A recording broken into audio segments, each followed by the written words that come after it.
Hello and welcome to Empire of Wargames. My name is ePlash and today we are talking about my first impressions on the Grey Knights and the Thousand Suns Combat Patrol boxes.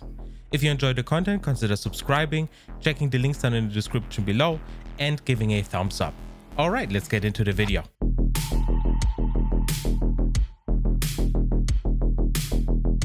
So there's been a lot of Thousand Suns and Grey Knights content in the past couple of days and weeks on the channel, but it is just a lot I like to cover, a lot of starter sets, a lot of two-player battle boxes, and the Thousand Suns and Grey Knights are getting all of it.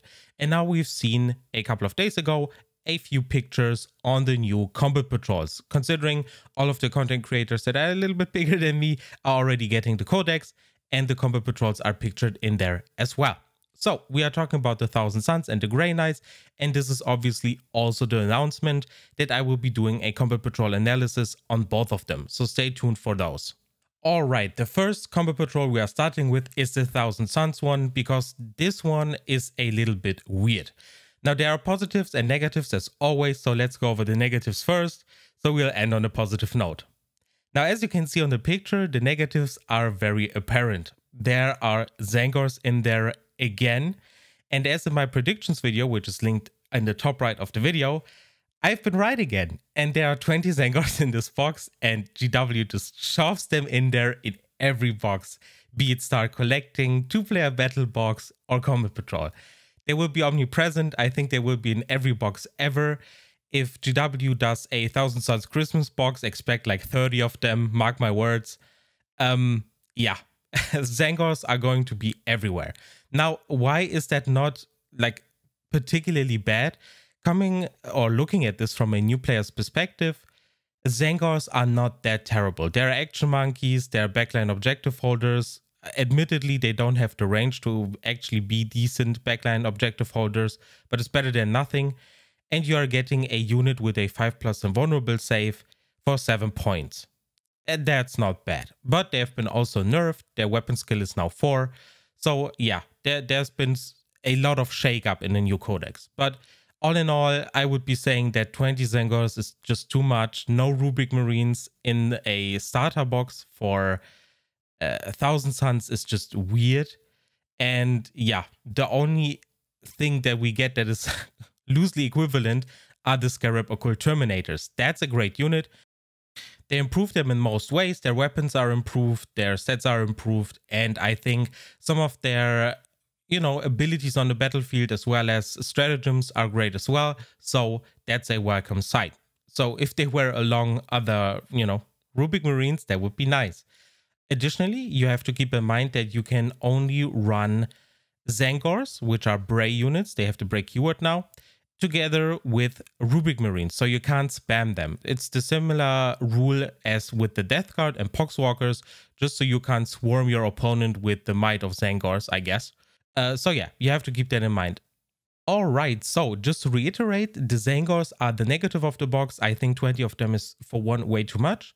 And the second thing is that they are in every box set. Now, this has two problems. Number one, you can get them for very, very cheap on eBay, since even Thousand Suns players are trying to get rid of them and the market is a little bit flooded by these blue guys. And yeah, the rules are mediocre at best.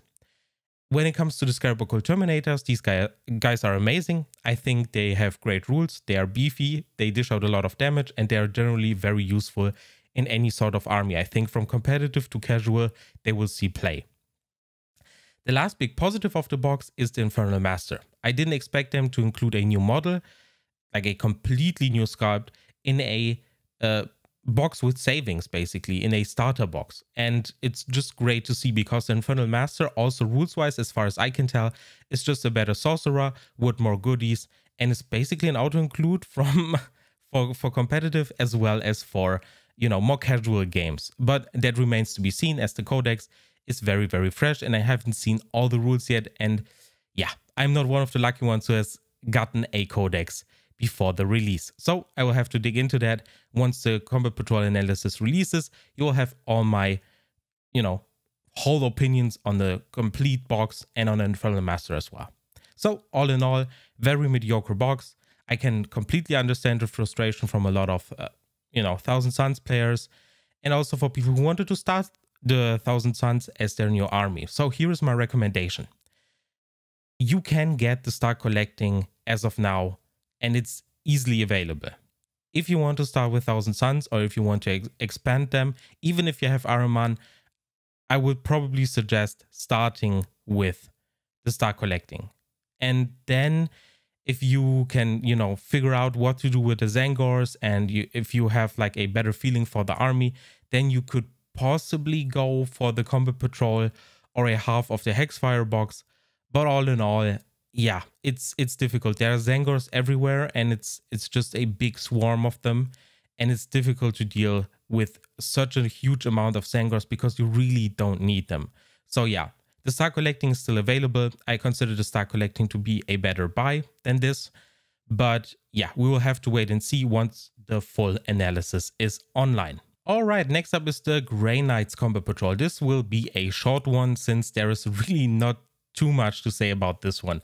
They've added the regular Librarian for the Space Marines as the Grey Knights one, just painted in silver, which is fine. But yeah, it's weird that the Psyker-focused Space Marine army doesn't have their own Librarians. A little bit weird. Other than that, you're getting Paladins or Terminators, 5 of them as always, and you're getting 5 Grey Knight Strike Squad members. Lastly, you are getting the Nemesis Dread Knight, which is, as always, a point of contention visually, but rules-wise, a pretty solid model. So, you know, there's a weird mix of models here, but it's really good from a Combat Patrol perspective. Shifting those units and getting rid of them in a 500 points game is annoying. Bringing a Dread Knight in a 500 points game is borderline being rude. So you'll have to discuss that beforehand if you played it, in my opinion, at least if you're playing casually, of course. If you're playing competitively, go all out. But if you're playing casually, don't do that. Just talk with your opponent beforehand. But other than that, yeah, very tough squads. Terminators are pretty good. The regular Strike Squad members also really good. All improved, more wounds, more attacks across the board, and really good psychic powers, tides, and stratagems. Grey Knights really have a great new codex as far as I can tell. Obviously, as always, I will be more concrete in the new Combat Patrol analysis video that I will release in the coming weeks. But yeah, all in all, I really like what I'm seeing here composition-wise. As I said, the Nemesis Dread Knight is a little bit questionable for casual 500 points games. In my opinion, I really don't like seeing those huge models in 500 points games, but you can always discuss it with your opponent. Now, what is the problem of this box? Number one, the Librarian is a little bit boring of a model, but I understand why they included them, because it is a cheap HQ. That's basically why it's included. And the other thing is that the savings are atrocious. We are talking about, you know, 20% or less. And that's bad. That's bad. That's worse than Deathwatch without the upgrade sprues, and that's saying something. So, but it's also expected. It's the most points intensive army. Creating a 500 points list with it is difficult as it stands. So yeah, it's just going to get more difficult for GW from here on out, considering probably a lot of people are expecting a Adeptus Custodes Combat Patrol, but at least those guys have the Sisters of Silence, which are a little bit cheaper, and I fully expect them to include like 10 of them in the Combat Patrol box for Adeptus Custodes. So, Grey Knights don't have that luxury. Grey Knights have either Strike Squads or Terminators, and those are both expensive. So I can understand why they only included 5 of them. I think it would have been better for the box and for its savings if they just included 10 Strike Squad members, even though it would have been above 500 points, just to make this box a little bit more appealing. Because all in all, this is a starter box for Grey Knights, and I don't think any veteran Grey Knight player who started like 10 years ago will be interested in this box at all, unless they are really missing more Terminators, Paladins, or more Strike Squads or Nemesis Dread Knights. But usually Grey Knights have such a confined line of models that probably veterans have all of those in masses and really don't need more. So it's really just a starter box, and that's probably the perspective I'm going to analyze it from. But all in all, decent.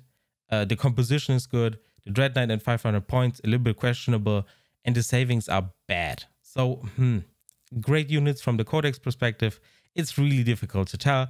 In my opinion, it's very mediocre. The savings are really what drive combat patrols, and there's just not a given here. But we'll have to wait and see. All right, I would be interested to hear your opinions on the combat patrols, get a little bit of a discussion going. If you have anything you want me to cover in a combat patrol analysis, consider dropping it in the comments, and I'll definitely try to write it somewhere in the script and talk about it. All right, thanks for watching, and I see you in the next one. Bye bye.